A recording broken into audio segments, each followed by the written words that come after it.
تھا، لیکن اب ہر نظر ہمیں یاد دلاتی تھی کہ ہم یہاں کے نہیں ہیں، یہ زمین ہماری نہیں ہے۔ پھر نفرت کو آواز ملی، ریڈیو پر کہا جانے لگا کہ ہم آبادی بڑھا رہے ہیں تاکہ ہم ملک پر قبضہ کر سکیں۔ ہم تعداد میں کم تھے، غریب تھے، ہمارے پاس ہتھیار نہیں تھے، لیکن کہانی بڑی بنا دی گئی، اور جب نفرت بار بار دہرائی جائے تو وہ سچ لگنے لگتی ہے۔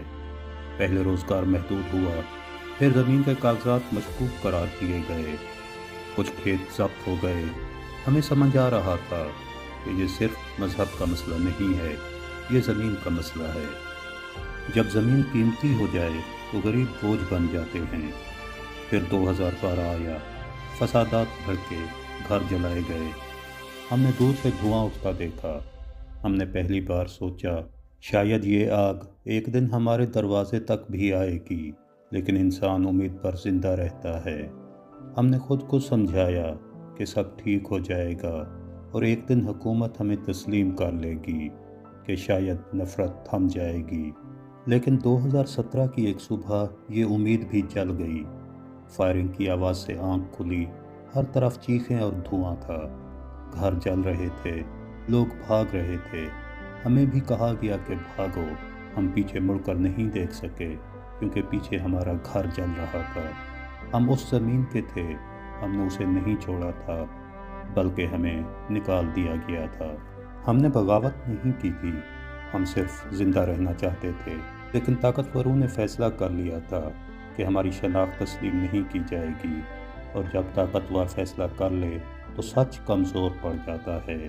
یہ صرف ایک خاندان کی کہانی نہیں ہے، یہ ایک قوم کی کہانی ہے جس سے پہلے شناخت چھینی گئی، پھر زمین، پھر گھر، اور آخر میں وطن۔ اور سب سے زیادہ دردناک بات یہ تھی کہ ہمیں بتایا گیا کہ ہم کبھی یہاں کے تھے ہی نہیں۔ کچھ آوازیں کبھی نہیں بھولتی، جیسے گولی کی آواز، جلتی ہوئی لکڑی کی چٹخ، اور کسی ماں کی چیخ۔ وہ صبح عام نہیں تھی، آسمان ابھی مکمل روشن بھی نہیں ہوا تھا کہ گاؤں کے کنارے سے فائرنگ شروع ہو گئی۔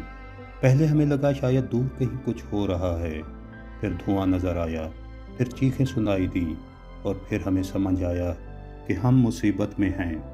فوجی گاؤں میں داخل ہو چکے تھے، دروازے توڑے جا رہے تھے، لوگوں کو گھروں سے باہر نکالا جا رہا تھا، کسی کو لائن میں کھڑا کیا گیا، کسی کو وہیں گولی مار دی گئی۔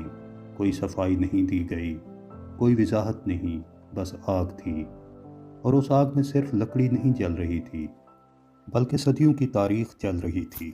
ہم بھاگے، نہ سامان اٹھایا، نہ کپڑے، نہ کاغذ، بس جان بچا کر نکلے۔